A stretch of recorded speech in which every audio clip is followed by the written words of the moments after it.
लाडकी बहीण योजना बंद होणार आहे की नाही याच्याबद्दल अत्यंत महत्त्वाची माहिती आलेली आहे की लाडकी बहीण योजना ही असं काही बंद होणार नाही आहे व 2100 रुपये द्यायचे की नाही द्यायचे ह्याच्याबद्दलची जी काही माहिती आहे ती तुम्हाला अधिवेशनामध्ये जी आहे ती मिळणार आहे। अधिवेशनामध्ये असं निर्णय घेतला जाणार आहे की ते 1500 द्यायची का 2100 द्यायची।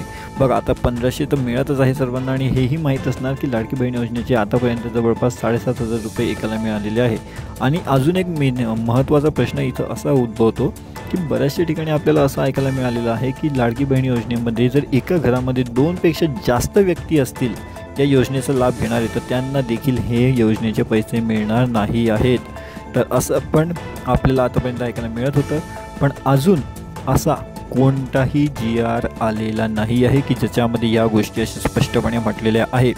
तसंच अदिती तटकरे यांनी सुद्धा सांगितलेले आहेत की लाडकी बहीण योजनेबाबत जे अत्यंत महत्त्वाची माहिती होती की त्यांच्याकडे 4 चाकी असेल किंवा असं काही किंवा यांना आपण या योजनेचा लाभ देणार नाही वगैरे ह्या ज्या गोष्टी सध्या चालू आहेत या अजून अधिवेशनामध्ये किंवा GRवर सध्या आलेला नाही। तर ह्या ज्या गोष्टी आहे या बोलल्या जात आहेत, पण जोपर्यंत GRवरती त्या गोष्टी येणार नाही तोपर्यंत त्याची सत्यता एवढी राहणार नाही असं कुठे ना कुठे त्यांनी सांगितलेलं आहे। व याच्याबद्दल जी काही महत्त्वाचं अपडेट असणार आहे ते जसं आपल्याला कळेल तसं आम्ही तुमच्यापर्यंत हे पोहोचवण्याचा नक्कीच प्रयत्न करणार आहे। तर तुम्ही आमच्या चॅनलला सबस्क्राईब करून ठेवा आणि लाईकसुद्धा करून ठेवा या व्हिडिओला, जेणेकरून तुम्हाला लवकरात लवकर ही जी माहिती आहे ती तुमच्यापर्यंत पोहोचण्याचा प्रयत्न जो आहे तो होत राहील। व तसाच आता 6वा हप्ता जो आहे तोही तुम्हाला लवकरच भेटेल। आतापर्यंत जवळपास 7500 रुपये अकाउंटला जमा झाले असतीलच प्रत्येक लाडकी बहीण योजनेच्या लाभार्थ्यांच्या।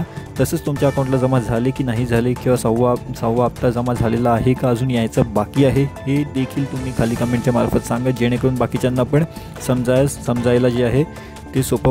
लाडकी बहीण योजना बंद होणार आहे की नाही याच्याबद्दल अत्यंत महत्त्वाची माहिती आलेली आहे की लाडकी बहीण योजना ही असं काही बंद होणार नाही आहे व 2100 रुपये द्यायचे की नाही द्यायचे ह्याच्याबद्दलची जी काही माहिती आहे ती तुम्हाला अधिवेशनामध्ये जी आहे ती मिळणार आहे। अधिवेशनामध्ये असं निर्णय घेतला जाणार आहे की ते 1500 द्यायचे का 2100 द्यायचे। बघा आता 1500 तर मिळतच आहे सर्वांना आणि हेही माहीत असणार की लाडकी बहीण योजनेचे आतापर्यंत जवळपास 7500 रुपये एकाला मिळालेले आहे। आणि अजून एक महत्त्वाचा प्रश्न इथं असा उद्भवतो की बऱ्याचशा ठिकाणी आपल्याला असं ऐकायला मिळालेलं आहे की लाडकी बहीण योजनेमध्ये जर एका घरामध्ये 2 पेक्षा जास्त व्यक्ती असतील या योजनेचा लाभ घेणारे तर त्यांना देखील हे योजनेचे पैसे मिळणार नाही आहेत। तर असं पण आपल्याला आतापर्यंत ऐकायला मिळत होतं, पण अजून असा कोणताही GR आलेला नाही आहे की ज्याच्यामध्ये या गोष्टी अशा स्पष्टपणे म्हटलेल्या आहे।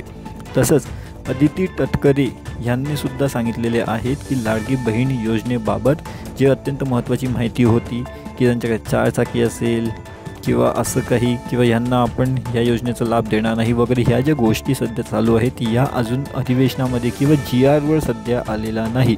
तर ह्या ज्या गोष्टी आहे या बोलल्या जात आहेत, पण जोपर्यंत GRवरती त्या गोष्टी येणार नाही तोपर्यंत त्याची सत्यता एवढी राहणार नाही असं कुठे ना कुठे त्यांनी सांगितलेलं आहे। व याच्याबद्दल जी काही महत्त्वाचं अपडेट असणार आहे ते जसं आपल्याला कळेल तसं आम्ही तुमच्यापर्यंत हे पोहोचवण्याचा नक्कीच प्रयत्न करणार आहे। तर तुम्ही आमच्या चॅनलला सबस्क्राईब करून ठेवा आणि लाईकसुद्धा करून ठेवा या व्हिडिओला, जेणेकरून तुम्हाला लवकरात लवकर ही जी माहिती आहे ती तुमच्यापर्यंत पोहोचण्याचा प्रयत्न जो आहे तो होत राहील। व तसाच आता 6वा हप्ता जो आहे तोही तुम्हाला लवकरच भेटेल। आतापर्यंत जवळपास 7500 रुपये अकाउंटला जमा झाले असतीलच प्रत्येक लाडकी बहीण योजनेच्या लाभार्थ्यांच्या।